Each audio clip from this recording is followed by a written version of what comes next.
नमस्कार, DD news पर आप दो टूक देख रहे हैं। मैं हूं अशोक श्रीवास्तव। अरुणाचल प्रदेश के तवांग में जो कुछ हुआ वो अब लगभग जो है स्थिति वहां पर नियंत्रण में है। सेना की तरफ से ये कहा गया है, बयान दिया गया, आज ही सेना की तरफ से आज सुबह बयान दिया गया कि सेना की स्थिति कंट्रोल में है पूरी तरह से। लेकिन एक तरफ तवांग में सेना ने अपनी स्थिति मजबूती से बनाई हुई है। सेना, भारतीय सेना के पैर मजबूती से जमे हुए हैं, तो दूसरी तरफ संसद से लेकर के सड़क तक, जी हां, मैं संसद से लेकर सड़क तक शब्द इस्तेमाल कर रहा हूं, संसद से लेकर सड़क तक तमाम तरह के सवाल अभी भी उठ रहे हैं। डेमोक्रेसी में, लोकतंत्र में सवाल उठने में कुछ हर्जा भी नहीं है। लोकतंत्र है, सवाल उठने चाहिए। लेकिन सवाल यह है कि क्या आप सेना के शौर्य पर सवाल उठा रहे हैं? क्या आप सेना ने जो कुछ हासिल किया, सेना ने जो कुछ दावा किया, उस पर सवाल उठा रहे हैं? तो फिर सवाल यह उठता है कि क्या आपको भारत की सेना पर भरोसा नहीं है? क्या वजह है कि सेना से बार बार सबूत मांगे जाते हैं? मैं ऐसा इसलिए कह रहा हूं क्योंकि तवांग में 9 दिसंबर की रात जो कुछ हुआ उसमें अब तस्वीर पूरी तरह से साफ है। भारतीय सैनिकों ने बाकायदा चीनी सैनिकों की वहां पर पिटाई की और चीनी सैनिक मैदान छोड़कर भाग खड़े हुए। वो दरअसल भारतीय पोस्टों पर कब्जा करना चाहते थे। तो चीनी सैनिकों की पिटाई हुई है वहां पर, लेकिन इसके बावजूद विपक्ष की तरफ से इस पर भी सवाल उठाए जा रहे हैं और विपक्ष बार बार यह कह रहा है कि अरुणाचल प्रदेश में भारतीय सैनिकों की पिटाई हुई।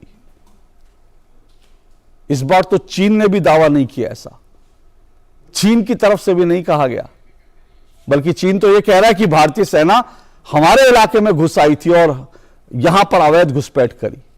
लेकिन चीन भी नहीं कह रहा कि उसने भारतीय सैनिकों की पिटाई करी अरुणाचल प्रदेश में।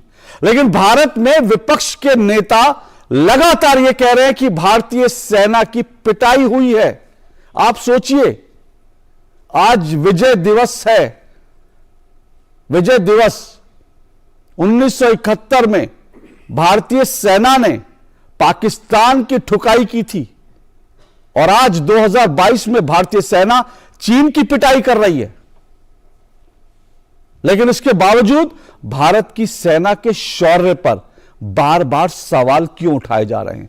दो टूक में आज मैं यही सवाल उठाऊंगा, यही चर्चा करूंगा।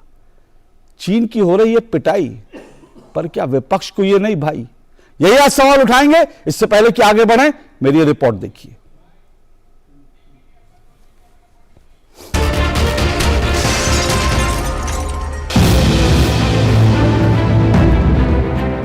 देश आज भारतीय सेना के शौर्य को विजय दिवस मनाकर याद कर रहा है। आज ही के दिन 1971 में भारतीय सेना ने पाकिस्तान को जंग में बुरी तरह से हराया था।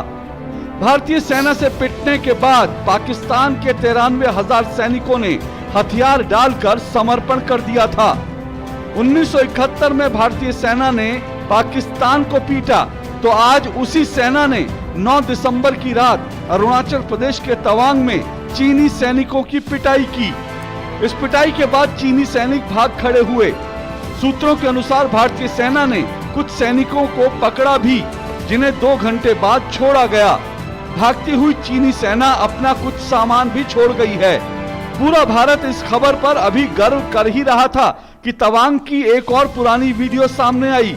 इस वीडियो में भी भारतीय सैनिक चीनी सैनिकों की पिटाई करते दिख रहे हैं और वीडियो में यह भी दिख रहा है कि भारतीय सैनिकों की पिटाई से घबराकर चीनी सैनिक दुम दबाकर भाग रहे हैं। इसका मतलब साफ है कि 2020 से लेकर 2022 तक भारतीय सेना ने कम से कम 3 बार चीनी सैनिकों को मारकर पीछे खदेड़ा है।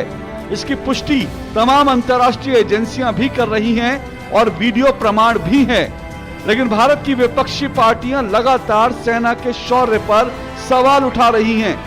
2 दिन पहले असदुद्दीन ओवैसी और महबूबा मुफ्ती ने कहा था कि अरुणाचल में भारतीय सैनिक पिट रहे हैं, मार खा रहे हैं, और आज यही बात कांग्रेस के नेता राहुल गांधी ने दोहरा दी। जिन्होंने 2000 स्क्वायर किलोमीटर हिंदुस्तान का उठा लिया, जिन्होंने हिंदुस्तान के 20 जवानों को शहीद किया, जो हमारे जवानों को अरुणाचल प्रदेश में पीट रहे हैं, जो हमारे जवानों को अरुणाचल प्रदेश में पीट रहे हैं, जो हमारे जवानों को अरुणाचल प्रदेश में पीट रहे हैं। मैंने कहा हिंदुस्तान की प्रेस मुझसे इनके बारे में एक सवाल नहीं पूछेगी। सच था, उनका पूरा प्रिपरेशन चल रहा है। उनका लद्दाख की साइड और अरुणाचल की साइड पूरा ऑफेंसिव प्रिपरेशन चल रहा है। हिंदुस्तान की सरकार सोई हुई है। इस बात को हिंदुस्तान की सरकार सुनना नहीं चाहती है, मगर उनका प्रिपरेशन चल रहा है और प्रिपरेशन युद्ध का है। प्रिपरेशन कोई इंकर्जन का नहीं है, प्रिपरेशन युद्ध का है। ट्रेड इम्बैलेंस है, उसके बावजूद भी हमारे सेना मार खा रही है, हमारी जमीन में चीन घुसता है। Our soldiers have been beaten up by them. They are not allowed to retaliate. विपक्ष द्वारा सेना के शौर्य पर सवाल उठाने का सिलसिला नया नहीं है। जब भारतीय सेना ने पीओके में सर्जिकल स्ट्राइक और बालाकोट में एयर स्ट्राइक की थी, तब भी विपक्ष के नेताओं ने सेना से सबूत मांगे थे। पर आज तो चीनी सैनिकों की पिटाई के और चीनियों के भागने के सबूत भी हैं और वीडियो भी, लेकिन इसके बावजूद विपक्ष है कि मानता ही नहीं और लगातार भारतीय सैनिकों के मार खाने का झूठा एजेंडा आगे बढ़ा रहा है।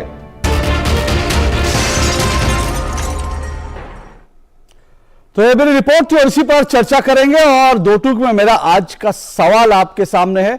दो टूक में मेरा आज का सवाल आपके सामने है। दो टूक में मेरा आज का सवाल, अरुणाचल प्रदेश में भारतीय सेना ने चीनी सैनिकों को दिया कूट, विपक्ष को आखिर अब क्या चाहिए सबूत? ये सवाल है मेरा। आखिर कौन सा सबूत चाहिए कि आप मानेंगे कि भारतीय सेना की पिटाई नहीं हुई है, सैनिक पिट नहीं रहे हैं? तो सवाल एक बार फिर सुनिए। अरुणाचल प्रदेश में भारतीय सैनिकों ने चीनी सैनिकों को दिया कूट, लेकिन विपक्ष को आखिर अब क्या चाहिए सबूत? यही मेरा सवाल रहेगा। और मेरे साथ आज की चर्चा में 3 मेहमान मौजूद हैं। आइए तीनों मेहमानों का परिचय करवा दूं। मेरे साथ आरपी सिंह जी हैं। आरपी सिंह जी बीजेपी के राष्ट्रीय प्रवक्ता हैं। मेरे साथ महिमा सिंह जी हैं, कांग्रेस की प्रवक्ता हैं और साथ साथ एडवोकेट भी हैं। मेरे साथ इसके अलावा कर्नल अमरदीप त्यागी हैं स्टूडियो में, जो कि पूर्व भारत के वीर जवान भी हैं और साथ साथ रक्षा मामलों के एक्सपर्ट भी हैं। आप तीनों मेहमानों का बहुत बहुत शुक्रिया और स्वागत। सबसे पहले मैं आरपी सिंह जी आप ही से पूछ रहा हूं। देखिए, असदुद्दीन ओवैसी अब तक कह रहे थे और महबूबा मुफ्ती कह रही थी कि भारतीय सेना मार खा रही है, भारतीय सैनिक पिट रहे हैं। आपने गंभीरता से नहीं लिया। अब तो राहुल गांधी जी ने आज कह दिया कि भारतीय सैनिक अरुणाचल प्रदेश में मार खा रहे हैं। तो आखिर आप लोग स्थिति स्पष्ट क्यों नहीं करते, सबूत क्यों नहीं देते कि भारतीय सैनिक ने वहां पर मार नहीं खाई है, मारा है? देखिए अशोक भाई, आप किन लोगों को सबूत दें?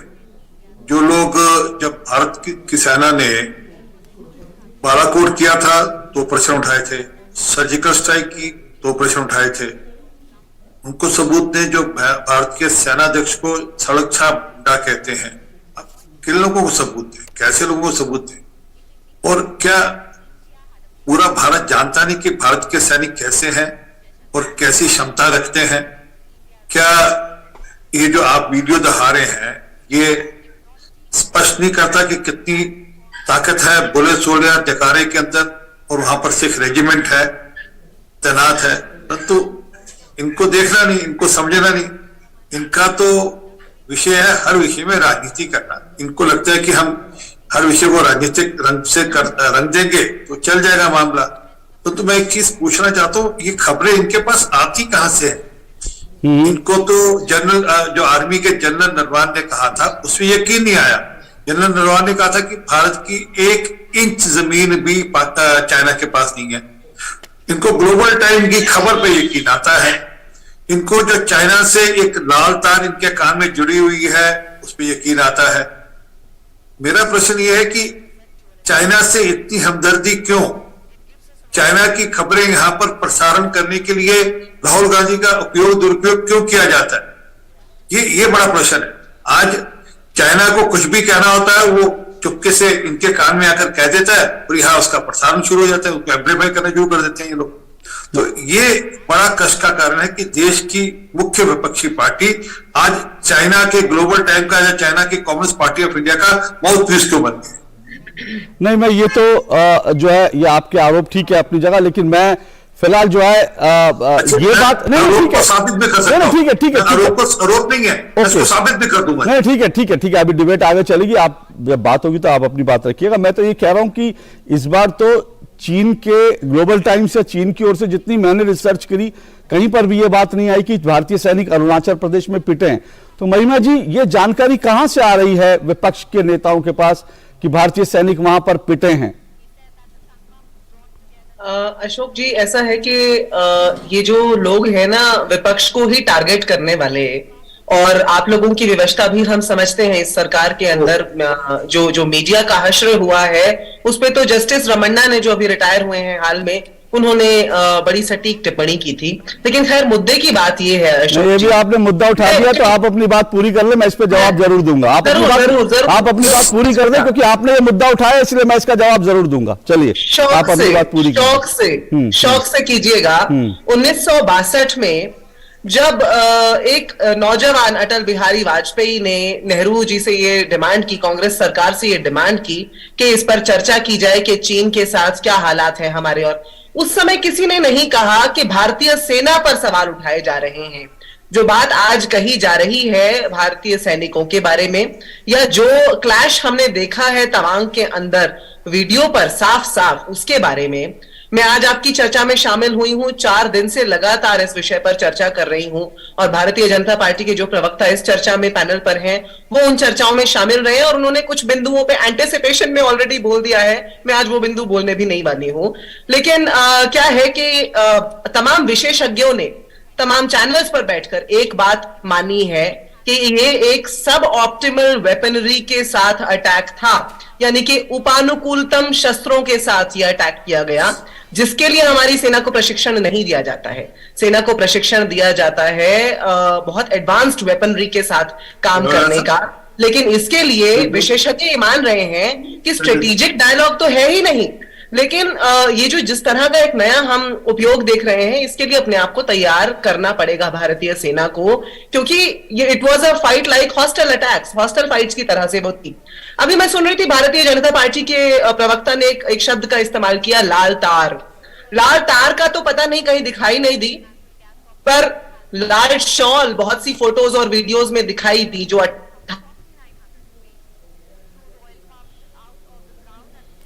और वहां पर लाल शॉल पहन के जो संदेश दे रहे होते हैं, लाल शॉल जो 18 मीटिंग्स के अंदर हमने देखा, वो जरूर हमें दिखाई दी। लेकिन आप ये पूछ रहे हैं कि विपक्ष के पास जानकारी कहां से है? विपक्ष ये जानकारी सरकार को पिछले 2 महिमा जी एक मिनट, अरे बाबा एक मिनट सुन लीजिए, मैं आग्रह है आपसे, अरे मेरा भी आग्रह है, सुन लीजिए, मैं ये चाह रहा हूं, सुनिए, मेरी डिबेट लंबी है, अभी आपको पूरी बात करने का मौका मिलेगा, और आप उसके बाद ना, मैं ये भी कहता हूं, सभी प्रवक्ताओं को कहता हूं कि आप उसके बाद जब डिबेट खत्म हो तो अपना टाइम भी आप काउंट कर लीजिएगा बैठकर। आपको लगे कि आपको कम समय मिला तो आप मेरे से शिकायत कर सकती है, उसकी मैं भरपाई भी कर दूंगा। मेरा जो मूल सवाल है, सुनिए, मेरा मूल सवाल क्या है? मेरा मूल सवाल फिलहाल जो है, आप अपनी बात जारी रखिए, मेरा मूल सवाल यह है कि विपक्ष के पास यह जानकारी कहां से आ रही है कि भारतीय सैनिक अरुणाचल प्रदेश में पिट रहे हैं? इसलिए मैं कह रहा हूं, ये बार बार बात इसलिए कह रहा हूं क्योंकि कल तक महबूबा मुफ्ती कह रही थी, उसके बाद असदुद्दीन ओवैसी कह रहे थे, आज राहुल जी कह रहे हैं कि अरुणाचल प्रदेश में भारतीय सेना पिट रही है। यह जानकारी कहां से मिल रही है कि अरुणाचल प्रदेश में भारतीय सेना पिटी? जो वीडियो पूरा, अब मुझे मेरा उत्तर पूरा रखने दीजिएगा। जो वीडियो आपने देखा, जो दरअसल 9 दिसंबर को क्लैश हुआ था, लेकिन उसका खुलासा 12 दिसंबर को हुआ, और बड़े हास्यास्पद तरीके से संसद के पटल पर यह कहा राजनाथ सिंह जी ने कि छुट्टियां थी इसलिए हम खुलासा नहीं कर सके। दुखद है, हास्यास्पद भी है। लेकिन आपने पूछा, आपने भी वो वीडियो देखा होगा, मैंने भी देखा है, पूरे देश ने देखा है, पूरे विश्व ने देखा है। मैं आपसे ये पूछना चाहती हूं, हम ये तो नहीं कह रहे कि चीन के सैनिक नहीं पिटे, हम ये तो नहीं कह रहे कि चीन को हमने खदेड़ा नहीं। हमारी पार्टी ने, पवन खेड़ा जी ने सबसे पहले अपने ट्वीट में, अपने वीडियो में, अपनी प्रेस कॉन्फ्रेंस में सबसे पहले ये कांग्रेचुलेट किया भारतीय सेना को, उनको शुभकामनाएं दी, और ये कहा कि भारतीय सेना ने बड़े शौर्य का प्रदर्शन करते हुए चीन को वहां से खदेड़ दिया है, लेकिन राहुल गांधी जी पिछले 2-3 वर्षों से चेता रहे हैं, जो आज दोहराया गया। हम चेताते जा रहे हैं, लेकिन प्रधानमंत्री का जो मौन है वो सिर्फ 20 जून 2020 को खुलता है क्लीन चिट देने के लिए। महिमा जी, मेरा सवाल बड़ा स्पेसिफिक है, मैं फिर दोहरा रहा हूं। मैं ये पूछ रहा हूं, राहुल जी के पास ये जानकारी कहां से आई कि अरुणाचल, क्योंकि आपने उनका बयान सुना होगा, उनका बयान स्पेसिफिक अरुणाचल को, उन्होंने कहा अरुणाचल प्रदेश में भारतीय सैनिक पिट रहे हैं। मैं ये जानना चाह रहा हूं, क्या अरुणाचल प्रदेश में भारतीय सैनिक पिट रहे हैं? और अगर पिट रहे हैं तो वो जानकारी कहां से? वीडियो आपने देखा, आप कह रहे हैं बड़े खुश हुए, आप बिल्कुल सही बात है। कांग्रेस के सभी प्रवक्ता, सब लोग, मेरी डिबेट में भी कांग्रेस के प्रवक्ता कह रहे थे भैया सैनिकों ने बड़ा जोरदार काम किया, बहुत बढ़िया बहुत बढ़िया बहुत बढ़िया। लेकिन फिर ये सवाल कहां से आ गया कि भारतीय सैनिक पिट रहे हैं?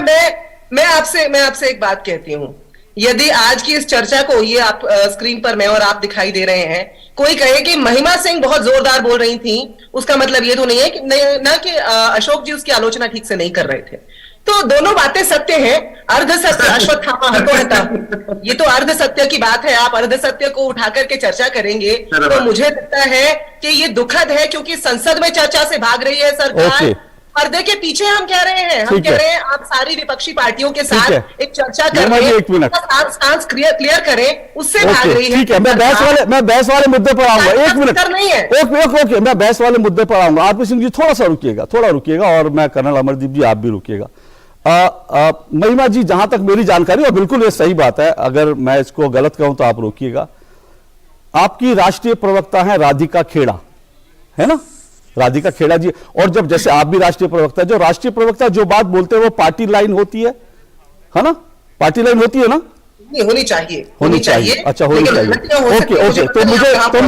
ओके, तो मुझे बताइएगा कि ऑफिशियल लाइन है कि नहीं है, क्योंकि जरा मैं अपने प्रोड्यूसर से कहूंगा, जरा राधिका खेड़ा जी का 2 दिन पहले का बयान वो जरा हम सबको सुना दीजिए, और वो बयान किस संदर्भ में, उससे पहले वो भी मैं बता देता हूं। आज राहुल जी ने जो कहा है, आज राहुल जी ने कहा कि भारतीय सेना पिट रही है, ठीक 2 दिन पहले यही बात असदुद्दीन ओवैसी ने कही थी। और उस बयान के बाद जब असदुद्दीन ओवैसी की पार्टी का प्रवक्ता एक डिबेट शो में था, एक निजी टीवी चैनल की डिबेट शो में था, तो राधिका खेड़ा ने कहा कि भारतीय सेना पिटी, ये बात कहने वाले असदुद्दीन ओवैसी देशद्रोही हैं, और मैं उनको इस प्रोग्राम में बुलाने का विरोध करती हूं। उन्होंने असदुद्दीन ओवैसी को और उनकी पार्टी को देशद्रोही कहा, क्योंकि असदुद्दीन ओवैसी ने यह कहा था कि भारतीय सेना पिट रही है। तो सवाल यह कि आज वही बयान राहुल गांधी जी भी दे रहे हैं, तो सवाल यह कि असदुद्दीन ओवैसी सही थे या फिर राहुल गांधी सही थे, या असदुद्दीन ओवैसी भी सही है, राहुल गांधी भी सही है, और यह अर्ध सत्य हो सकता है। जरा वो डिबेट, जरा वो राधिका खेड़ा जी का, मैं उस निजी चैनल से साभार, वो ये जो है उनकी, राधिका जी की वो टिप्पणी ले रहा हूं, क्योंकि वो कांग्रेस की राष्ट्रीय प्रवक्ता है। जरा चला दीजिए प्लीज। जो इससे बड़ा देशद्रोह क्या होगा, जो एक पार्टी का अध्यक्ष, नेता, सबसे बड़ा नेता इनका ओवैसी जी, क्या ओवैसी जी भी नहीं बोलना चाहिए मुझे तो उनको, ये ओवैसी जाके क्या बोल रहे हैं कि हमारी आर्मी पिट के आ गई, और आप उनको स्पेस दे रहे हैं। ऐसे देशद्रोहियों की जगह नेशनल टेलीविजन में और आपके शो पे तो मुझे बिल्कुल उम्मीद नहीं थी।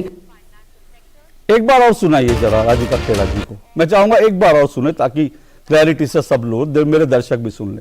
प्लीज एक बार और वो टेप चलाइए राधिका खेड़ा जी ने। और मैं फिर संदर्भ बता रहा हूं, राधिका खेड़ा जी ने असदुद्दीन ओवैसी और उनकी पार्टी के प्रवक्ता को देशद्रोही कहा, क्योंकि उन्होंने कहा कि भारतीय सेना पिट रही है वहां पे। जरा एक बार और चलाइए। जो इससे बड़ा देशद्रोह क्या होगा, जो एक पार्टी का अध्यक्ष, नेता, सबसे बड़ा नेता इनका ओवैसी जी, क्या ओवैसी जी भी नहीं बोलना चाहिए मुझे तो उनको, ये ओवैसी जाके क्या बोल रहे हैं कि हमारी आर्मी पिट के आ गई, और आप उनको स्पेस दे रहे हैं। ऐसे देशद्रोहियों की जगह नेशनल टेलीविजन में और आपके शो पे तो मुझे बिल्कुल उम्मीद नहीं थी। जी महिमा जी, आपकी राष्ट्रीय प्रवक्ता कह रही है भारतीय सेना पिटकर आ गई, ये कहने वाले राष्ट्रद्रोही हैं, देशद्रोही हैं। और आज मुझे लग रहा है असदुद्दीन ओवैसी और राहुल जी के बयान में कोई अंतर नहीं है। अंतर तो देखिए, जब हम माइन्यूटली देखेंगे, वायरस और बैक्टीरिया दोनों जो है वो आप दोनों भाषणों को वो कर रहे हैं।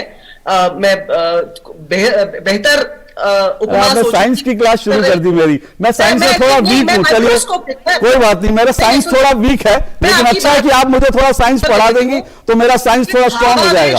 ये भावावेश का मसला हो सकता है, व्यक्तिगत टिप्पणी हो सकती है। हमारी पार्टी भाजपा की तरह से लोगों को सर्टिफिकेट बांटने में विश्वास नहीं अरे रखती आपके है, प्रवक्ता हैं। और ना हम बांटते हैं। आपकी प्रवक्ता हैं। ये उनका व्यक्तिगत, मैं देखिए कभी कभी मैं प्रवक्ता मतलब हूं, लेकिन कभी कभी कोई विषय ऐसा होता है। तो मतलब इस डिबेट में भी आप जो बोल रहे हो वो आपका व्यक्तिगत भी हो सकता है, वो कभी कभी सत्य हो सकता है, कांग्रेस की लाइन हो सकती है, कभी कभी अर्ध सत्य हो सकता है, आपकी अपनी लाइन हो सकती है। मतलब इस डिबेट में भी मैं यही मानूं। मैं कह रही हूँ भावावेश में नूपुर शर्मा ने एक अंतरराष्ट्रीय कंट्रोवर्सी को जन्म दे दिया था कि नहीं दे दिया था? अच्छा, तो यहाँ तो राधिका जी भावावेश में, राधिका जी ने भावावेश में आके असदुद्दीन ओवैसी की, भावावेश में व्यक्तिगत हो सकता है, हमारी पार्टी की ये लाइन नहीं है, कम से कम इतना मुझे कॉन्फिडेंस है। ओके, कुछ टिप्पणी करना चाहेंगे सर आरपी सिंह जी?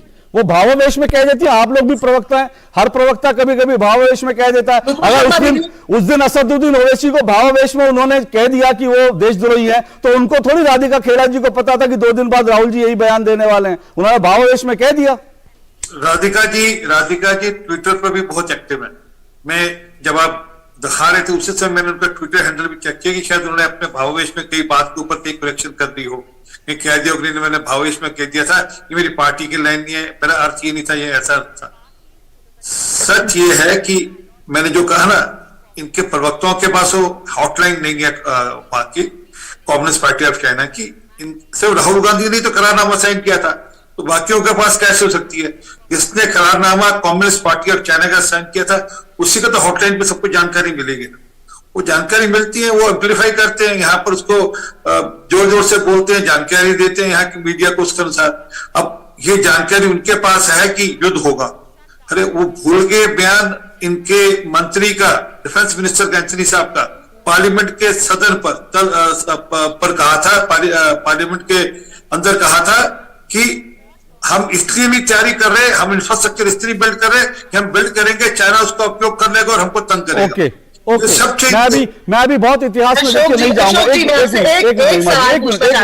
एक मिनट, आपके पास आ रहा हूँ, बिल्कुल मैं आ रहा हूँ आपके पास। मैं सिर्फ एक टिप्पणी कर दूं, 1 मिनट, मैं आप ही के पास आ रहा हूँ एक टिप्पणी करके। महिमा जी प्लीज, मैं आप ही के पास आ रहा हूँ, 1 मिनट दीजिए मुझे, 1 मिनट भी नहीं, 30 सेकंड दीजिए।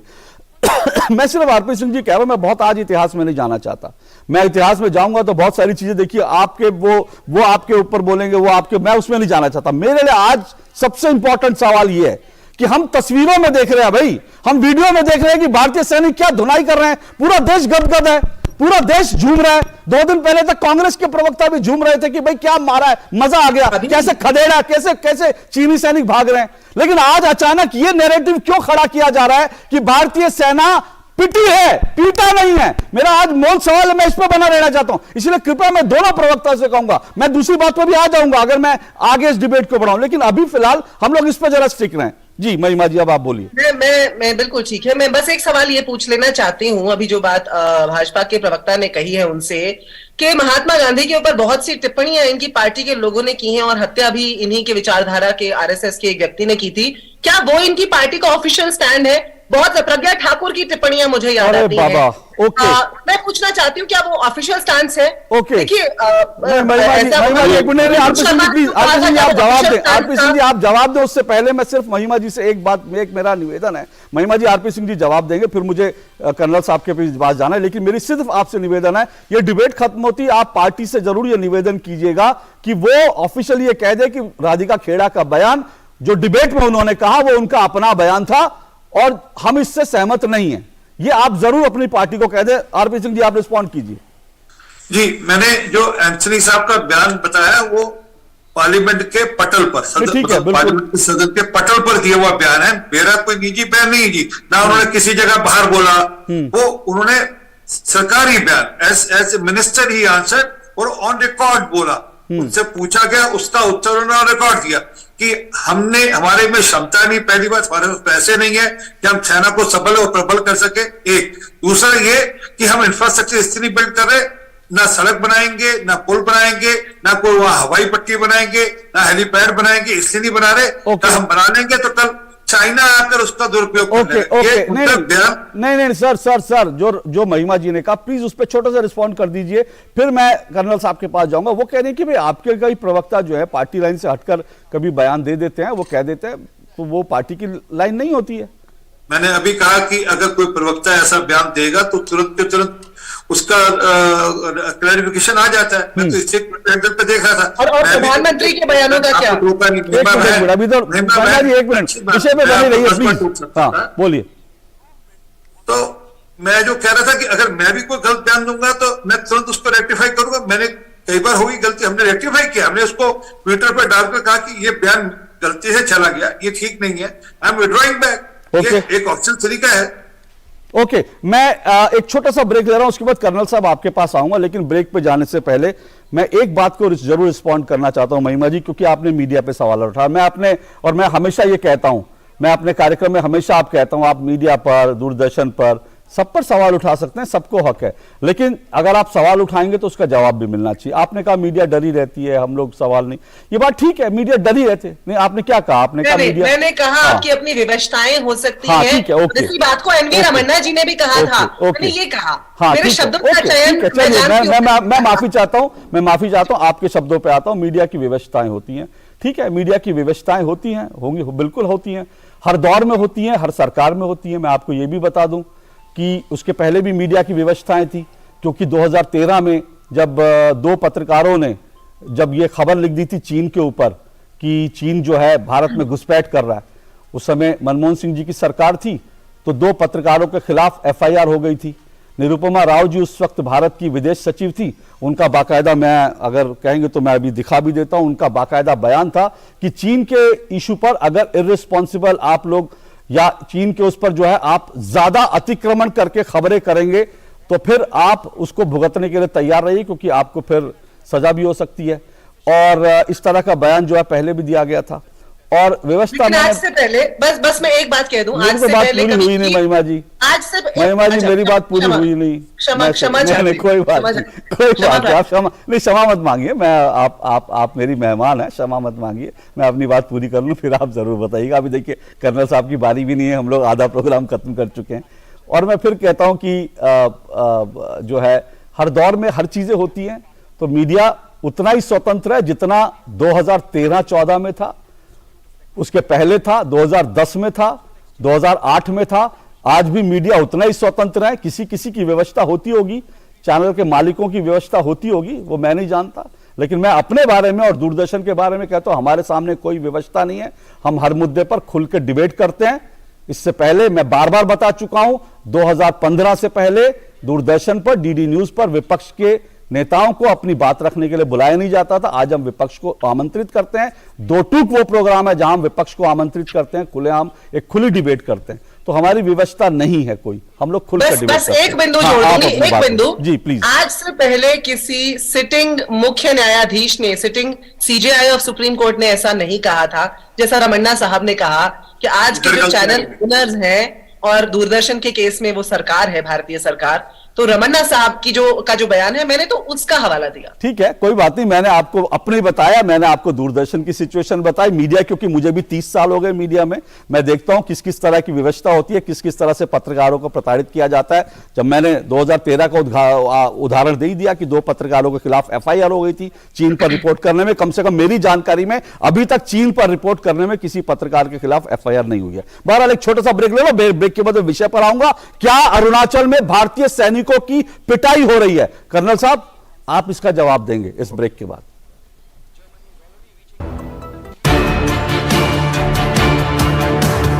The Navy gives me the opportunity to serve my motherland. The Navy gives me the opportunity to safeguard my nation. The Navy gives me the opportunity to secure my country's waters.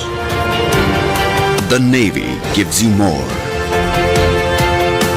Indian Navy, an ocean of opportunities. हमने फसल बीमा योजना को अधिक प्रभावी बनाया, उसके दायरे में ज्यादा किसानों को लाए। नहीं है डर, नहीं फिकर, मिली हमें नई डगर। फसल का करवा के बीमा किसान की चिंता को छीना, हुआ सुरक्षित कल सुरक्षित फसल निश्चित किसान, फसल बीमा सबका समाधान। आज ही प्रधानमंत्री फसल बीमा योजना से जुड़ें और फसल नुकसान से होने वाली आर्थिक हानि से निश्चिंत हो जाएं, ताकि प्राकृतिक और स्थानीय आपदा पर भी फसल नुकसान होने पर आप उसकी सही कीमत पाएं। प्रधानमंत्री फसल बीमा से जुड़ने के लिए आज ही नजदीकी कृषि कार्यालय, सहकारी समिति, बैंक शाखा, अधिकृत बीमा कंपनी या जन सेवा केंद्र में जाएं, क्योंकि सुरक्षित फसल निश्चिंत किसान, फसल बीमा सबका समाधान। कृषि एवं किसान कल्याण मंत्रालय, भारत सरकार। सर, आपका केवाईसी अपडेट करना है, नहीं तो अकाउंट और एटीएम कार्ड ब्लॉक हो जाएगा। सावधान सावधान, 2.5 करोड़ का इनाम मुझे। देखिए, अनजाने कॉल्स, फर्जी ईमेल्स, लिंक्स और जाली ऐप से अपना पिन, ओटीपी, पासवर्ड कभी भी किसी के साथ शेयर न करें। आप रहेंगे सावधान तो नहीं होगा नुकसान। आरबीआई कहता है, जानकार बनिए, सतर्क रहिए। REC unleashes the potential of energy. REC funds energy. Funding that catalyzes. Funding that inspires. Funding that transforms. For sustainability and reliability. For investment and development. Adding value every day in every way. This is what our energy is. This is REC.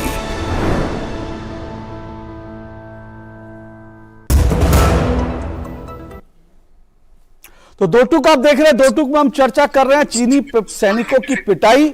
विपक्ष को क्या नहीं भाई, ये सवाल हम उठा रहे हैं, क्योंकि इस तरह के तमाम सबूत हमारे पास हैं, वीडियो है, हम सब देख रहे हैं किस तरह से चीनी सैनिकों की भारतीय सैनिक पिटाई कर रहे हैं। लेकिन अचानक से विपक्ष के कई नेता, एक नहीं, दो नहीं, तीन बड़े नेताओं ने सीधा कह दिया कि भारतीय सैनिक जो है अरुणाचल प्रदेश में पिट रहे हैं।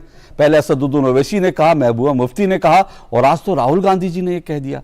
तो सवाल ये कि ये नैरेटिव क्यों बढ़ाया जा रहा है कि भारतीय सैनिक पिटे हैं जबकि हमने पीटा है। इसी पर चर्चा कर रहे हैं। मेरे साथ 3 मेहमान जुड़े हैं। आरपी सिंह मेरे साथ जुड़े हैं बीजेपी से, महिमा सिंह जी कांग्रेस से जुड़ी हैं, कर्नल अमरदीप त्यागी मेरे साथ जुड़े हुए हैं जो सेना रिटायर्ड जवान है और साथ साथ रक्षा विशेषज्ञ हैं। कर्नल अमरदीप त्यागी, कैसा आपको लग रहा है जब आप बार बार सुन रहे हैं विपक्ष के नेताओं की तरफ से कि भारतीय सैनिक वहां पिट रहे हैं? देखिए, मैं आपको एक बता दूं कि जिन लोगों को ये नहीं पता कि अरुणाचल का ए कहां है और शे कहां है, they are commenting on Arunachal Pradesh issue. Actually Bharat की सेना ना तो कभी पिटी है ना कभी पिटेगी, चाहे वो 1962 ही हो, चाहे उसमें चाइना ने हमारे क्षेत्र पे कब्जा कर लिया, तब भी भारतीय सैनिक अपनी आखिरी सांस और आखिरी गोली तक लड़े थे। ठीक है, उनके पास गोलियों की कमी पड़ गई थी, हथियारों की कमी पड़ गई थी, उनके पास हाई एल्टीट्यूड में लड़ने के लिए कपड़े नहीं थे, हाई एल्टीट्यूड में लड़ने के लिए उनके पास जूते नहीं थे, खाने को नहीं था, लेकिन फिर भी वो अपनी आखिरी सांस तक लड़ते रहे, पिटे नहीं।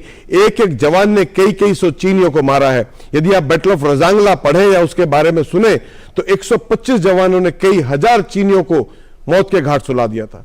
कहां पिटने की बात कर रहे हैं? और ये लाठी डंडे, ये अभी मैडम बोल रही थी कि वो हथियारों की ट्रेनिंग दी जाती है। अरे अनाम कॉम्बैट नहीं सीखते क्या भारतीय फौजी? और यदि वो हॉस्टल की लड़ाई या गली कुचे की लड़ाई है तो हम हिंदुस्तानी उसमें पीछे हैं किसी से? और इन चीनियों से जो 1.5 फीट के चीनी हमारे सामने कुछ खड़ा होंगे? इनको तो मैं बताता हूं कई बार सर पकड़ के नागल के तोड़ देते हैं हमारे सैनिक। तो कहां पिटने की बात कर रहे हैं? दूसरे मैं कहूंगा specially to mister Rahul Gandhi, मतलब though I am not a politician, या मेरी किसी की टिप्पणी से कोई लेना देना है, और आई एम मतलब बिल्कुल न्यूट्रल हूं, मुझे कोई किसी पार्टी लाइन से लेना देना नहीं है, but as a party they should feel sorry, क्षमा मांगनी चाहिए उन सोल्जर्स से जिन्होंने इनके हुक्म पर 1962 में अपनी जान कुर्बान कर दी, बगैर हथियारों के, बगैर कपड़ों के। वो उस ऐसी एरिया में लड़े जो वहां पे लड़ना तो क्या, खड़ा होना भी मुश्किल होता है। हमारी सड़कें जो है 200 किलोमीटर दूर थी, 200 किलोमीटर हमारे सोल्जर्स पैदल चलते थे, और वहां पे समझौते हो रहे थे पंचशील के, श्वेत कबूतर उड़ाए जा रहे थे, हिंदी चीनी भाई भाई के नारे लिए लगाए जा रहे थे। इसलिए हमारी सेना जो है 1962 में उनसे हार गई, वरना कोई हारने का सवाल नहीं होता। 62 के बाद 67 को लीजिए, 67 में जनरल सगत सिंह नाथुला पे सिक्किम बॉर्डर पे खड़े हुए थे, चाइनीज सोल्जर्स ने फायर कर दिया, और जब परमिशन मांगी आर्टिलरी फायर का परमिशन उन दिनों प्रधानमंत्री से आता था, वो परमिशन नहीं दिया गया। ही fired artillery without any permission, और चीन के कम से कम 340 जवान उन्होंने मारे थे। उसके बाद आप लीजिए 67 के बाद जो अभी डोकलाम में हुआ, गलवान में हुआ, कहां पे भारतीय सैनिक पीछे में, और तवांग की वीडियो सारी दुनिया के सामने है। कैसी बातें मुझे समझ में नहीं आता कि आपने कभी अरुणाचल को देखा है या वहां की टेरेन को देखा है कि किस तरह हमारे सोल्जर्स वहां पे खड़े हुए दिन रात चौकसी कर रहे हैं इस देश की। तो प्लीज मेरी रिक्वेस्ट है कि ये पार्टी पॉलिटिक्स से ऊपर उठिए, एटलीस्ट डिफेंस मैटर्स में आप ग्रो अप कीजिए। मुझे कभी कभी शक होता है कि हमारी डेमोक्रेसी क्या इतनी मैच्योर हो गई है कि हम विपक्ष के साथ कोई डिफेंस के कॉन्फिडेंशियल मैटर डिस्कस करें। We are not suppose to, मैं कहता हूं we are not suppose to. ये जो ओवैसी और ये सब बोल रहे हैं कि पार्लियामेंट में डिस्कस होना चाहिए, क्या डिस्कस होना चाहिए? इस तरह के स्कफल बॉर्डर पे रोज होते हैं। इन सब की बातें आपसे की जाए, पॉलिटिशियन से, ठीक है। मेरा वो those who are looking only for their existence, उन्हें सिर्फ ये चाहिए कि हमारी पार्टी किसी तरह पावर में आ जाए, हमें सत्ता मिल जाए। That is the only thing, and for that reason these politicians can go to any extent. I am not bothered. आप कुछ भी कहें, मैं बिल्कुल न्यूट्रल होकर बातें कर रहा हूं। मुझे किससे कोई लेना देना नहीं है। हमारा इंफ्रास्ट्रक्चर बना है। ओके, मैं आऊंगा उस पर, अगर इंफ्रास्ट्रक्चर की चर्चा हुई तो मैं आऊंगा, लेकिन मोटे तौर पर एक किसी भी सैनिक को जो है ये खराब लग सकता है कि भाई अगर ये कोई कहे कि भाई भारतीय सैनिक पिट रहे हैं वहां पे, हम पीट के आ रहे हैं, हम पीट कर आ रहे हैं। मैं फिर वही कह रहा हूं, हम पीट कर आ रहे हैं, और हम नहीं, मैं क्यों बोलूं हम पीट कर आ रहे हैं। हम कौन होता है? मैं कहता हूं हमारी सेना है, क्योंकि हम तो बहुत छोटे लोग हैं और हम तो सिर्फ सेना के शौर्य पर जो है सिर्फ उनको सलाम कर सकते हैं। वो हमें सुरक्षित रखे हुए, हम इसके लिए उनको जो है शुक्रिया कर सकते हैं। तो सेना के शौर्य पर, लेकिन हाँ महिमा जी, मैं आप ही के पास आ रहा हूं, फिर मैं आरपी सिंह जी के पास जाऊंगा। लेकिन सवाल यह है कि क्या आपको लगता है, देखिए बाकी बयान जो बाकी सब कुछ कहा गया, संसद में बहस हो नहीं हो, कितना चीन क्या कर रहा है क्या नहीं कर रहा, वो सब एक अलग जगह, उस सब पर जो है एक अलग डिबेट चल रही है, देश में चलती रहेगी, और उस पर आप और सरकार और विपक्ष आमने सामने खड़ी रहेंगी, और मीडिया उस पर चर्चा करता रहेगा। लेकिन क्या यह कहना कि भारतीय सैनिक पिट रहे हैं, आपको लगता है ये ब्लंडर है, ये भूल है?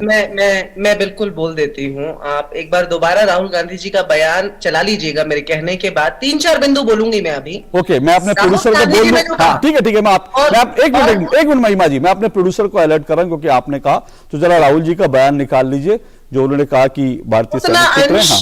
हाँ जी, उन्होंने, देखिए दोनों बातों में फर्क है। एक तो आप कह रहे हैं कि उन्होंने कहा भारतीय सैनिक पिट रहे थे, उन्होंने कहा कि चीन की सेना ने भारतीय सैनिकों को पीटा।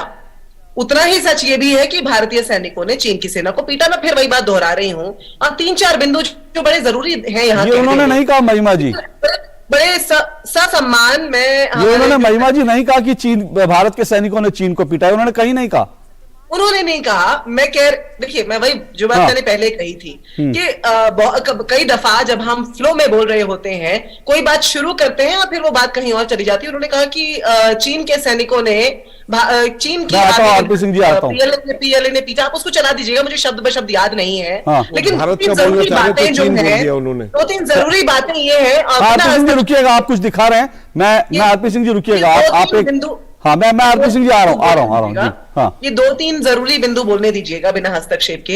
एक तो अभी ससम्मान कहूंगी कि कर्नल त्यागी ने, वो सैनिक हैं और उनको सलाम है, और उनके जज्बे को भी सलाम है। पर उन्होंने कहा और श की बात अरुणाचल प्रदेश को फुल स्टेटहुड कांग्रेस ने दिया था। जनाब आपको याद दिला दे, मैं बताऊंगा उसको। दूसरी बात ये पॉलिटिकल है, कांग्रेस ने कहा था हस्तक्षेप के बिना। ठीक है, बोलिए जल्दी प्लीज रुकिए, मैं आऊंगा, आप वो तस्वीर दिखाइएगा।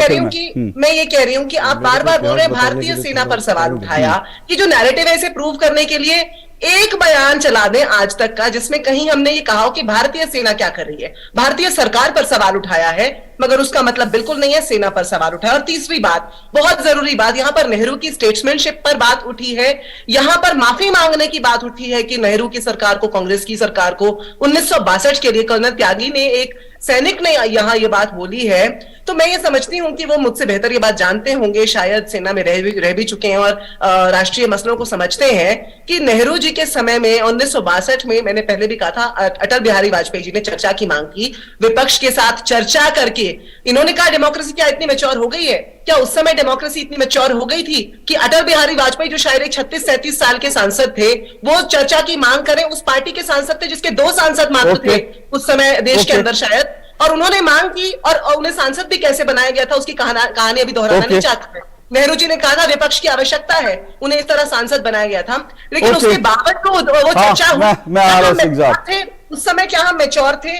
और क्या फिर माफी महिमा जी आपने जितना रिबटल, एक मिनट सुनिए महिमा जी, आप रिबटल करना चाहती थी, मैं नहीं रोका, लेकिन मैं सिर्फ एक बात, आरपी सिंह जी आ रहा हूं, मैं सिर्फ एक बात कह दूं। मैं पहली बात तो ये कह दूं कि ठीक है, कर्नल सिंह ने कहा, मैं उनका सम्मान करता हूं, आप सभी मेहमानों का, लेकिन ठीक है, अरुणाचल पे बोलने का अधिकार सबको है, सीधी सी बात है, वो कोई दिक्कत नहीं, देश हमारा है, हम पे, मैं उसकी बात नहीं करता। लेकिन मैं फिर कह रहा हूं, आपने ये कहा कि मैं फिर दोबारा इस मुद्दे पे, क्योंकि मैं इस मुद्दे को इंपॉर्टेंट मानता हूं और मैं उनका बयान अभी राहुल जी का सुना भी दूंगा, लेकिन उन्होंने कहा, अच्छा जरा एक मिनट सुन लेते हैं जरा राहुल जी का बयान, उसके बाद मैं आरपी सिंह जी आ रहा हूं आपके पास, जरा सुनिए क्या कहा। जिन्होंने 2000 स्क्वायर किलोमीटर हिंदुस्तान का उठा लिया, जिन्होंने हिंदुस्तान के 20 जवानों को शहीद किया, जो हमारे जवानों को अरुणाचल प्रदेश में पीट रहे हैं, जो हमारे जवानों को अरुणाचल प्रदेश में पीट रहे हैं, जो हमारे जवानों को अरुणाचल प्रदेश में पीट रहे हैं, मैंने कहा हिंदुस्तान की, तो जो हमारे जवानों को अरुणाचल प्रदेश में पीट रहे हैं, पिट के आ गए और पीट रहे हैं, दोनों बातों में अंतर है अशोक जी। आप भाषा, अरे बाबा मैं समझा नहीं, समझते हैं, मैं समझा नहीं, कौन सी भाषा? आप पीट के, बिल्कुल नहीं है। उन्होंने कहा हमारे, जो उन्होंने चीन का शुरू किया, उन्होंने सुनिए, उन्होंने चीन की बात शुरू की और कहा जो, यानी चीन जो हमारे सैनिकों को पीट रहे हैं, चीन हमारे सैनिकों को पीट रहा है, ये भाषा में इसमें कोई भाव या कोई इसमें अर्थ को ढूंढने वाली कोई वो नहीं है। पिट के आ गए और वो पीट रहे हैं, दोनों बातें क्या एक जैसी हैं? क्या मतलब किसने कहा पिट के आ गए? आरपी सिंह जी की आ गए है कि वो मुझसे ध्वस्त होकर मुझसे नहीं, पिट के आ गए किसने कहा? आ गए, किसने कहा पिट के आ गए? अरुणाचल प्रदेश, मतलब वो कह रहे हैं कि वो कह रहे हैं कि चीनी सैनिक हमारे सैनिकों को पीट रहे। अच्छा चलिए मुझे सिर्फ ये बता दीजिए, क्या ये फैक्चुअली सही है? क्या अब चीनी हमारे सैनिकों को पीट रहे हैं? क्या ये फैक्चुअली सही है? मैं आपसे ये पूछना चाहती हूँ, वीडियो दिखाए यहाँ पर वो वाला, क्या उसमें नहीं पीट रहे चीनी सैनिक? हम भी नहीं पीट रहे महिमा जी, भारतीय सैनिकों की पिटाई खा के भाग रहे हैं, वो अंदर घुसने की कोशिश कर रहे हैं। आपने शायद वो वीडियो देखा नहीं है, प्लीज वो वीडियो देखिए, भारतीय सैनिक क्या डंडे से मार रहे हैं और वो भाग रहे हैं, प्लीज जरा उसको देखिएगा। कोई पीट नहीं है, भारतीय सैनिकों को पीट के भाग रहे हैं वो। ओके आरपी सिंह जी आप रिस्पॉन्ड कीजिए, बड़ी देर से मैं आप रिस्पॉन्ड करना चाह, रिस्पॉन्ड कीजिए। महिमा जी आप रुकिए, महिमा जी आप रुकिए, आप सोचिएगा जरूर, और वीडियो अगर हो सके तो देख लीजिए। मैं आरपी सिंह जी के पास जा रहा हूं, बहुत देर से उनको मैंने मौका नहीं दिया, फिर मैं आऊंगा कर्नल साहब आपके पास, और आरपी सिंह जी रिस्पॉन्ड कीजिए। मैं अपेक्षा करता हूं बहन जी की बात मानकर राहुल गांधी एक ट्वीट कर दे कि मैंने ऐसे नहीं कहा था, मैंने ऐसे कहा था। ट्वीट को कह दे कि नहीं भारतीय सैनिकों ने चाइना को भी पीटा और पिटे भी, ऐसा कह दे, चलिए ऐसा कह दे। परंतु एक मैं ये फोटो दिखा था नौजवान गुरतेज सिंह 23 साल का, 12 सैनिकों, गलवान वाला 12 सैनिकों को मारा था चाइना किसने, 12 निहत्थे हाथों के था, निहत्था था, 12 सैनिकों मार दिए। अरे आप किसकी बात कर रहे हो बहन जी? हमारे सैनिक पिटकर आने वालों में से हैं, हमारे सैनिक भागने वालों में से हैं। आपने अरे एक महिमा जी रुक जाइए, महिमा जी रुक जाइए प्लीज, महिमा जी रुक जाइए प्लीज, महिमा जी हाथ जोड़ रहा हूँ, निवेदन है, एक एक करके बोलने दीजिए उनको। आपको मैं बहुत समय दे रहा हूँ, देखिए आप काउंट कीजिएगा, आपको ज्यादा समय मिला होगा। आरपी सिंह जी मैं तो एक एग्जांपल दिया गुरतेज सिंह, ऐसे और भी एग्जांपल दे सकता हूँ। मैं तो एक गुरतेज सिंह का दे दिया मैंने, मेरी मेमोरी में था कि वो जवान था और हमारी सेना का जवान था, और वो 23 साल का बच्चा, उसने 12 मारे। परंतु इशू वो नहीं है, इशू है कि राहुल गांधी ये एजेंडा बिल्ड कर रहे हैं। और एजेंडा क्या बिल्ड करें कि हमारी सेना कमजोर है, हमारी सेना भाग जाएगी और चाइना हम पे हमला करने जा रहा है, हमारी तैयारी नहीं है। मैंने अभी कहा ना, एंथनी साहब का बयान मैंने अभी आपको बता दिया क्या था पार्लियामेंट के अंदर। परंतु निरंतर इस प्रकार का सेना का मनोबल तोड़ने का प्रयास निरंतर, ताकि सेना का मनोबल रहे ना, ठीक ना रहे, कल कुछ हो जाए तो कहे देखो मैंने कहा था। अब ये नेहरू जी की तारीफ कर रहे थे अभी बैठे बैठे, मैं वो भी नेहरू जी का याद दिला दीजिएगा जब उन्होंने टोपी उतार कर कहा था मेरे सिर पे पाल दिया अगर चलेगा तो चलेगा, क्या फर्क पड़ता है। वहां पे एक घास का पत्ता नहीं उगता, एक घास का पत्ता नहीं उगता, चलेगा। और जरा कृपा कर श्याम शरण जो नेशनल सिक्योरिटी एडवाइजर था इनके टाइम में यूपीए के राज पे, उसका बयान भी बता दीजिएगा। 604 ऑफिशियल बयान है उनका कि 604 किलोमीटर वो गए थे वहां पर बॉर्डर पर, 604 किलोमीटर भारत की धरती चाइना जाकर बैठ गया है और हम कुछ नहीं कर पा रहे, ये उनके बयान थे। तो और अभी कर्नल साहब बता रहे थे किस प्रकार हाथ बंधे रहते थे। जब 26/11 हुआ तब के जो एयरफोर्स चीफ थे उन्होंने निवेदन किया सरकार से कि हमको छूट दे दो, हम जाकर जवाब दे दें। सरकार ने कहा ना, आपने जवाब भी देना बिल्कुल भी। अरे आपकी पॉलिसी इस प्रकार की रही है और आप तो मैंने कहा ना बालाकोट पर, सर्जिकल स्ट्राइक पर सब पे प्रश्न उठाते रहे हैं। आपके नेताओं ने कहा बालाकोट में तो कुछ 2 परिंदे मरे, सर्जिकल स्ट्राइक में तो हुआ ही नहीं, सर्जिकल स्ट्राइक है, ऐसे बयान देते रहे आपके लोग। हालांकि आर्मी के लोगों ने आकर बयान दिए। और फिर मैं एक बात रिपीट कर रहा हूं, हम आर्मी के जनरल पे विश्वास करते हैं। जनरल साहब ने कहा 1 इंच जमीन नहीं गई तो हमें उन पे विश्वास है। हमें ग्लोबल टाइम के माउथ पीस पे यहाँ पर जो है उन पे विश्वास नहीं। ओके, कर्नल साहब, सवाल यह है कि मैं फिर कह रहा हूं कि क्या आपको लगता है ऐसे बयानों से थोड़ा सा राजनीतिक पार्टियों को बचना चाहिए? आप राजनीतिक टिप्पणी नहीं करें ना, आपको मैं बिल्कुल कह रहा हूं आप राजनीतिक टिप्पणी ना करें, लेकिन मेरा सवाल सिर्फ यह है कि सेना के मनोबल पर क्या इससे असर पड़ता है? क्या अरुणाचल प्रदेश में आप सोचिए, इस वक्त तो हम लोग यहाँ बैठे हैं, दिल्ली में बैठे हैं, और दिल्ली में हम लोगों को थोड़ा कपड़े इस तरह से थोड़ा हल्की सी ठंड लगती है। वहां तो पता नहीं माइनस इस वक्त कितना टेम्परेचर है। वहां पे आप सोचिए रात के वक्त जवान जो वहां पर बैठा है, सेना की सीमा की हिफाजत कर रहा है, वो जब ये सुनेगा कि भाई भारत के सैनिक पिट रहे हैं, जिसने पीट दिया हो, तो क्या असर पड़ेगा उस पर? नहीं, इट इज़ वेरी डिमोरलाइजिंग, बहुत डिमोरलाइज होता है जब ऐसे लगता है। मुझे, मैं दो आई एम नॉट सर्विंग, मैं सेवानिवृत्ति ले चुका हूं, उसके बावजूद भी यदि कोई ये कहे कि हम पिटे, वहां पर पीट रहे हैं हमें चीनी, तो ऑब्वियसली देखो मुझे गुस्सा आता है। हाउ कैन यू से, ऐसे क्यों झूठ बोल रहे हैं आप? अपने के लिए क्यों झूठ बोल रहे हैं? भाई हम तो उन्हें पीट रहे हैं, आप कह रहे हैं पिट रहे हैं, ऐसी मेरी को समझ नहीं आती। तो ऐसी बातें करना, हमारी जो मैडम बोल रही थी ना कि हमारी डेमोक्रेसी तब ग्रो अप हो गई थी या अब नहीं हुई है, या अब कैसे, आप अटल बिहारी वाजपेयी जी को असदुद्दीन ओवैसी से या महबूबा मुफ्ती से या राहुल गांधी से किससे कंपेयर कर रहे हैं? वो भले ही विपक्षी रहे हो, बट उनका जो कद था वो ओवर एंड अबाउ, वो ठीक है, वो छोड़ देते हैं, वो पॉलिटिकल डिबेट है, मुझे किसी के कद पर कोई सवाल नहीं करना। मैडम एक बात और मैं इतिहास को बता दूं, अरुणाचल प्रदेश को भारत के साथ जोड़ने वाले governor of Assam mister Jairam Das Daulatram थे, और उसको हुक्म देने के लिए उन्होंने हुक्म दिया था मेजर बॉब खातिंग को।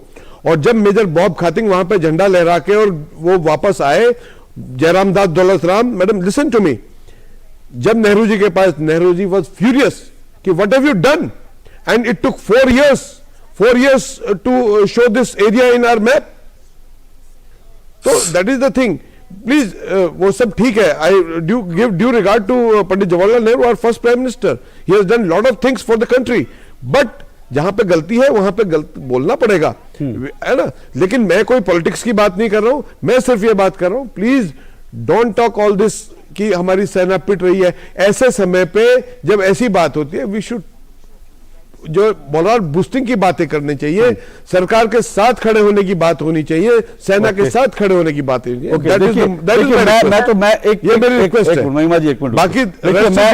मैं तो सीधी सी बात कह रहा हूं कि मैंने आज अपने कार्यक्रम की शुरुआत जो है वो विजय दिवस है आज 1971 के युद्ध से की। तो सरकारें जो भी हों, मैं तो कहता हूं कि हर सरकार ने अपने अपने समय में सबने बढ़िया बढ़िया काम किया, अच्छा काम किया। कुछ किसी की कुछ जो है कुछ अब आज हम उनको लेकर, मैं उसमें बहुत आज नहीं जाना चाहता, लेकिन मेरा फोकस जो है मैं आज, क्योंकि देखिए आज जो हो रहा है ना, और अभी महिमा जी आपने कहा कि हमने कभी सेना के खिलाफ, लेकिन अभी आरपी सिंह जी ने जिक्र किया, मेरे पास पूरी एक लंबी फेहरिस्त है कि जब सर्जिकल स्ट्राइक हुई और सेना ने कहा था, सरकार ने नहीं कहा था कि हमने सर्जिकल स्ट्राइक की, बाकायदा सेना की तरफ से कहा गया था कि हमने सर्जिकल स्ट्राइक की। संजय निरुपम कांग्रेस के नेता, उन्होंने कहा फर्जिकल स्ट्राइक है, उन्होंने कहा फर्जिकल स्ट्राइक है। और इसके अलावा दिग्विजय सिंह ने कहा सरकार सबूत दे। कमलनाथ जी ने कहा कि ये हम सबूत मांग रहे हैं, मीडिया में जबरदस्ती शोर किया जा रहा है सर्जिकल स्ट्राइक का। कितने नेताओं का गिनाव, पी चिदम्बरम जी का बयान है, और मैं पी चिदम्बरम जी का बयान अगर आज पढ़ूंगा तो अलग ही दिशा में डिबेट चली जाएगी। लेकिन ऐसे बयान हैं कि सेना ने कुछ कहा और उसको लेकर के कांग्रेस के प्रवक्ताओं ने, मैं सिर्फ कह रहा हूं राजनीति अपनी जगह, बीजेपी कुछ कहे आप उस पर हमला कीजिए, आप बीजेपी को जो है, आप बीजेपी को बेनकाब कीजिए, पूरा आपको हक है। लेकिन जब सेना कह रही है हमने सर्जिकल स्ट्राइक की, सेना कह रही है कि हमने पीट दिया, उसके बावजूद इस तरह के जब नैरेटिव बनाए जाते हैं तो वो देश के लिए अच्छे नहीं होते। मैं दो बातें कहूंगी यहाँ पर अशोक जी। पहली बात तो ये कि क्या हम माननीय कर्नल त्यागी की बात पर विश्वास करें या हम ex army chief general Naravane की बात पर विश्वास करें? क्योंकि कल एनडीटीवी पर वो कह रहे थे कि लगातार खतरा बना हुआ है। वो भी सवाल उठा रहे होंगे, आर्मी पर खुद चीफ रह चुके हैं, रिकॉर्ड पर बात है, मैं बयान सामने लेकर बैठी हुई हूं। खतरा तो है ही, खतरा तो है, चीन के साथ हमेशा रहे। और बहुत सारे, मैं अपनी बात पूरी रख दूं। देखिए, अगर शब्दों का खेल ही खेलना है, यहाँ पर अभी बहुत सारा क्रेडिट उन्होंने दिया अरुणाचल प्रदेश के लिए किस किस ने क्या क्या किया। अब वही काम अगर आज की सरकार करे तो बस वो मोदी ने किया, लेकिन अगर वो उस समय किया गया था तो वो इन गवर्नर ने किया था, उसमें ये मंत्री इन्वॉल्व थे, वो थे, या वो एक एक नाम लेकर के बोलेंगे। तो इसलिए इस तरह की चर्चा मैं नहीं करती। मुझे लगता है कि हमारा स्तर सबसे बहुत ऊंचा है। आपने रिबटल दे दिया, ठीक है। अब मेरे सवाल पर आ जाए कृपया। एक नाम मैंने बताया और बहुत से नाम, आप ये इस पे कल चर्चा कीजिएगा और साथ में कुछ बॉडी लैंग्वेज एक्सपर्ट्स को ले आइएगा, कम्युनिकेशन एक्सपर्ट्स को, क्योंकि बार बार मैं वही बात कह रही हूं, जो बात उठाई जा रही है पिटकर आ गए और सारा बात सारी अब आप फिर कहेंगे डीएनए, फिर आप कहेंगे कि इसका जो है नार्को टेस्ट करवा लीजिए, फिर आप कहेंगे इसका ये। मैडम जो सुनाई दे रहे हैं वो सुनाई दे रहे हैं, भारतीय सैनिक पिट रहे हैं, वो भारतीय सैनिक बयान चलाइए, एक बयान चलाइए जहां पर राहुल गांधी या कांग्रेस पार्टी का कोई प्रवक्ता ये कह रहा हो कि हम भारतीय सेना से उत्तर मांग रहे हैं, भारतीय सेना। अरे बाबा, आप भारतीय सैनिकों को पिटा हुआ बता रहे हैं महिमा जी। राहुल जी का बयान कितनी बार चलवाऊं? राहुल जी बार बार कह रहे हैं कि भारतीय, और राहुल जी के, और सुनिए आप, मैं फिर कह रहा हूं, राहुल जी के बयान में, महबूबा मुफ्ती के बयान में और असदुद्दीन के बयान में आज कोई अंतर नहीं है। तीनों एक ही बात बोल रहे हैं कि भारतीय सैनिक पिट रहे हैं, तीनों का भाव एक ही है कि भारतीय सैनिक पिट रहे हैं।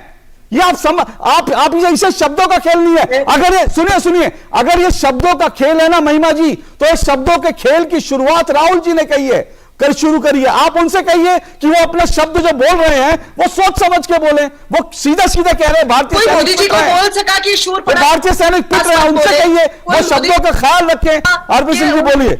कोई मोदी जी को बोल सका कि उनके मुंह से, अरे बाबा फिर आप मोदी जी का पहुंच गए। मैं आज के संदर्भ में, मैं बार बार कह रहा हूं आज के संदर्भ में बात करें, लेकिन सभी लोग कोई इतिहास में जा रहा है, कोई यहां जा रहा है। मुझे इतिहास में नहीं जाना बाबा, मैं सिर्फ आज कह रहा हूं कि आज भारतीय सैनिकों को लेकर ऐसा शर्मनाक बयान क्यों दिया गया। मैं आज सवाल सिर्फ उठा रहा हूं, भारतीय सैनिक पीट रहे हैं लेकिन उन्हें पिटा हुआ क्यों बताया जा रहा है। आज देश ये जानना चाहता है, क्योंकि इससे देश के हर सैनिक का मनोबल गिरता है। मेरे लिए वो सवाल इंपॉर्टेंट है। प्लीज मैं आप तीनों लोगों से कह रहा हूं, मेरे लिए वो सवाल इंपॉर्टेंट है। इतिहास में आपने क्या किया, उन्होंने क्या किया, मैं आज उसमें नहीं जाना चाहता। आज कम से कम मैं सिर्फ ये निवेदन कर रहा हूं कि इस राजनीतिक लड़ाई में सेना को कृपया छोड़ दें, सेना के मनोबल पर इस तरह से असर डालने वाली बात न करें प्लीज। आप एक बयान दिखाइए ना जहां हमने सेना से उत्तर मांगा हो, एक बयान दिखाइए। अरे बाबा ये रहा बयान, ये कहा है सेना, कमलनाथ कह रहे हैं, सुनिए कमलनाथ कह रहे हैं सेना सबूत दे सर्जिकल स्ट्राइक के। कमलनाथ का बयान है सेना सबूत दे सर्जिकल स्ट्राइक के। संजय निरुपम कह रहे हैं सेना ने सर्जिकल स्ट्राइक की है। अब आप बताइए, अब कितने बयान आपको दूं? आरपी सिंह जी रिस्पॉन्ड कीजिए, समय मेरे पास कम है। आरपी सिंह जी। इनके प्रवक्ता पार्टी के संदीप दीक्षित रहे, वो तो इस हद तक चले गए थे जिनका सेनाध्यक्ष सड़क छाप गुंडा है, ये उनके शब्द, मेरे शब्द, वो प्रवक्ता थे तब वो ऑफिशियल पार्टी के। असल में क्या है कि इनको सेना से कुछ लेना नहीं, इनको राजनीति करनी है। मोदी जी के खिलाफ जाते जाते देश की सेना का मनोबल टूटे कोई फर्क नहीं पड़ता, परंतु हमको राजनीति करनी है, मोदी जी को के खिलाफ कुछ भाषण देना है, जो कोई अपशब्द बोलने हैं, इसलिए सेना को भी मनोबल तोड़ेंगे, कोई दिक्कत नहीं। परंतु मेरा आपसे हाथ जोड़कर निवेदन है, आप इस डिबेट के बाद बहन जी राहुल गांधी जी को बोलिए कि इसको अपडेट कर दे। जो आपकी बात कह रहे हो आधी रहेगी मेरी बात, वो ट्विटर में जाकर कह दे कि नहीं मैंने आधी बात कही थी, आधी बात का बाकी अर्थ ये था, क्योंकि जितनी बात सुनने में आ रही है वो कह रहे कि हमारे सैनिक पिटे, ये उनका भाव निकल कर आ रहा है। आप जैसे मर्जी घुमाइए, इधर से पकड़िए चाहे इधर से पकड़िए चाहे इधर से पकड़िए, भाव से इतना ही आ रहा है कि हमारे भारत के सैनिक और चाइना ने भारत के सैनिकों को पीटा, लेकिन नहीं भाव पा रहा है उसमें। टोका नहीं चाहिए आपकी बारी में अपने बोला, परंतु आप माफी मांगेंगे नहीं। प्रैक्टिकली ईमानदारी की जो बात है, राहुल गांधी को देश की सेना से माफी मांगनी चाहिए, उनको बढ़कर कहना चाहिए कि मुझसे गलती हो गई, मैंने गलत बयानबाजी कर दी। ये वैसे ही बयान है, ये वैसे ही बयान है अशोक जी। धारा 370-35 से हटने के बाद, धारा 370-35 हटने के बाद राहुल गांधी ने कहा था वहां कत्लेआम हो गया, वहां खून खराबा हो रहा है, जबकि एक पत्ता तक नहीं हिला था के अंदर। ये वैसे ही बयान है, राफेल को लेकर कहा था और फिर बाद में जाकर कोर्ट में माफी मांगी थी, क्योंकि ये भारत की सेना है, इसलिए इनको लगता है कि हम चला सकते हैं। अगर ये कोर्ट का मामला होता तो इनको नाक रगड़ कर माफी मंगवानी होती। मुझे एक छोटा सा ब्रेक और लेना है, उसके बाद 30 सेकंड में दे पाऊंगा मेहमानों को, इस छोटे से ब्रेक के बाद।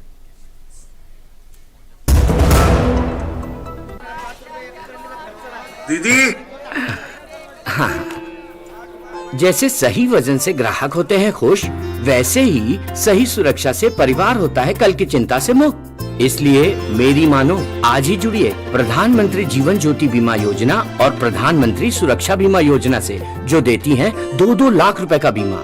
दिखाइए समझदारी, निभाइए जिम्मेदारी। आज ही अपनी नजदीकी बैंक शाखा या डाकघर जाकर इन योजनाओं से जुड़ें। It's another 6. रिचार्ज, जल्दी रिचार्ज करा। ये क्या किया? मैच तो गया। पेमेंट कैसे करेंगे? टोकनाइज कार्ड से। टोकन? हाँ, ऑनलाइन पेमेंट के लिए आरबीआई लाए हैं टोकनाइजेशन। एक बार कार्ड डिटेल्स ओटीपी सीवीवी डालकर टोकन जनरेट कीजिए, कार्ड भी सुरक्षित और बार बार डिटेल्स भरने की नो झंझट, वही सुविधा अधिक सुरक्षित। ऑलराउंडर हो कि मैं आरबीआई कहता है कि जानकार बनिए, सतर्क रहिए। REC unleashes the potential of energy. REC funds energy. Funding that catalyzes. Funding that inspires.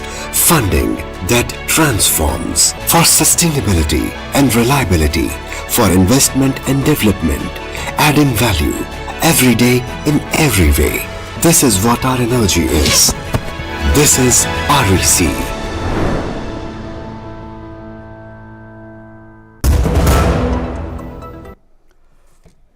Okay, तो 2 टूक आप देख रहे हैं। 2 टूक में हम चर्चा कर रहे हैं कि चीन के सैनिकों की पिटाई, क्या विपक्ष को रास नहीं आई? आखिर क्यों इस तरह से बार बार कहा जा रहा है भारतीय सैनिक जो है वहां पर पिट रहे हैं, अरुणाचल प्रदेश में पिट रहे हैं, जबकि हम सबने देखा भारतीय सैनिक पीट रहे हैं। जल्दी से 30 सेकंड में आपके आखिरी कमेंट। कर्नल साहब पहले आप शुरू करें, फिर महिमा जी और फिर उसके बाद आरपी सिंह। कर्नल साहब 30 सेकंड में। मेरा पक्ष से सिर्फ एक रिक्वेस्ट है जी, क्योंकि अदलते बदलते रहते हैं, कभी कोई पक्ष में आ जाता है, कभी कोई विपक्ष में आता है, कौन पावर में आता है, कोई अपोजिशन में आ जाता है।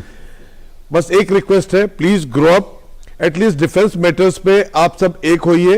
Don't question mark, don't demoralize Indian army, arm forces, they are doing their best और वो हमेशा अपना बेस्ट देते रहेंगे। Please grow up from this politics. Thank you colonel साहब। महिमा जी आखिरी 30 सेकंड। देखिए, हाथी के दांत खाने के और दिखाने के, और ये कहावत जो है भाजपा पर सटीक बैठती है आज अशोक जी, क्योंकि हम पीएम केयर्स फंड में चीन ने पैसा क्यों दिया, या हम एप्स के ऊपर जो ये दिखावा करते हैं बैन करने का, फिर उन्हीं एप्स के को नेशनल सिक्योरिटी के मसले सौंप देते हैं, या फिर इंडिया फाउंडेशन और विवेकानंद फाउंडेशन जिसमें अहम भूमिका निभाते हैं विदेश मंत्री के सुपुत्र, उनका वहां डोनेशंस क्यों आई, ये सब हम पूछते हैं आपको क्या संबंध है चाइना से? लेकिन हम कहते हैं बैठक करें, जानकारी गलत है थोड़ी। तो भाजपा, ये हमारा सवाल सरकार से है, सेना से न कभी था न है। सरकार स्पष्ट करे, श्वेत पेपर दिखाए श्वेत पत्र दिखाए और अपना स्टांस स्पष्ट करे पूरे देश को। और जहां पर गुप्त तरीके से मीटिंग करने की जरूरत है वहां पर गुप्त बैठक करें। ओके, आरपी सिंह जी, आखिरी कमेंट आपका। देखिए, गुप्त बैठकें करने की आदत इनको रही है। राहुल गांधी जी यहाँ से मानसरोवर जाते हैं, रास्ते में गुप्त मीटिंगें करते हैं। यहाँ पर चाइनीज एम्बेसी के साथ बैठकर चाउमीन खाते हैं, उनके पैसे के साथ बैठकर गुप्त मीटिंग करते हैं, मना करते हैं मैं नहीं बैठा, वो पब्लिक करते हैं तो फिर इनको मानना पड़ता है। फैक्ट ये है।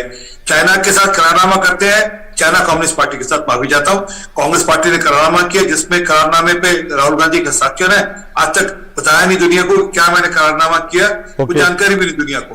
और उसके एवज में उससे पहले, मतलब करारनामा करने से पहले 1,35,00,000 रुपए राजीव गांधी फाउंडेशन में पक्के खाते में लेते। मुझे कच्चे का नहीं पता, पक्के खाते में इतने पैसे आते हैं, ये सबको जानकारी में है। तो ये सब जानकारी है। पर एक मिनट, परंतु मैं जो अभी भी बात कर रहा हूं, हाथ जोड़ के मेरी विनती है कांग्रेस और कांग्रेस के प्रवक्ताओं से और कांग्रेस के नेताओं से, कृपा कर आप मोदी जी से खूब लड़िए, आप देश के प्रधानमंत्री जी से खूब लड़िए, आपका हक का अधिकार है। परंतु देश की सेना का मनोबल मत तोड़िए। आपको कुछ कहना है, आप पार्लियामेंट के सेशन पे चर्चा करिए। आज भी चर्चा हो रही थी, चर्चा करिए। ओके, चलिए, बहुत बहुत शुक्रिया तीनों मेहमानों का। आपकी जानकारी दे दूं, एक मिनट अशोक जी को जानकारी दे दूं, मैंने कश्मीर में अपनी जान पर खेलकर काम किया हुआ है। आपको सलाम है, पर भाजपा के लेजिस्लेटर्स आप राजनीतिक, आप सुने, आप तमाम राजनीतिक प्रवक्ताओं में बड़ा स्टेमिना होता है, वो घंटों घंटों डिबेट कर सकते हैं, लेकिन दर्शक जो है, मुझे लगता है 1 घंटे की डिबेट रही, इसलिए इतना पर्याप्त है। लेकिन सीरियस नोट पे मैं सिर्फ ये कह रहा हूं, ये डिबेट चलती रहेंगी, पक्ष विपक्ष में जो है आरोप और प्रत्यारोप चलते रहेंगे, लेकिन फिर जाते जाते कह रहा हूं कि कम से कम सेना को लेकर ऐसे बयान मत दीजिए, चाहे वो असदुद्दीन ओवैसी हो, महबूबा मुफ्ती हो, राहुल गांधी हो। और मैं नहीं जानता, आज तो कांग्रेस की प्रवक्ता ने कहा कि राधिका खेड़ा ने जो बयान दिया वो कांग्रेस की लाइन नहीं है, लेकिन मुझे बड़ी खुशी हुई थी राधिका खेड़ा का बयान देकर कि जिसने भी कहा कि भारतीय सेना पिट रही है, राधिका खेड़ा ने क्या मुंह तोड़ जवाब दिया था। लेकिन सेना को लेकर असदुद्दीन ओवैसी को मुंह तोड़ जवाब देने वालों के साथ, देने वाले प्रवक्ता के साथ आज खुद कांग्रेस नहीं खड़ी है। कांग्रेस की प्रवक्ता ने कहा कि वो उनका ऑफिशियल लाइन नहीं है। मुझे लगता है कांग्रेस की यही ऑफिशियल लाइन होनी चाहिए कि देश के खिलाफ और भारतीय सेना के खिलाफ कोई भी इस तरह का शर्मनाक बयान नहीं होना चाहिए। लेकिन सवाल यह, आज तो इस तरह का बयान राहुल जी ने दे दिया, इसलिए दिक्कत है कांग्रेस के नेताओं को, प्रवक्ताओं को इसको डिफेंड करने की। बहरहाल बहुत बहुत शुक्रिया सभी मेहमानों का। 2 टूक में आज बस इतना ही, आपसे फिर मुलाकात होगी। फिलहाल इजाजत दीजिए, नमस्कार।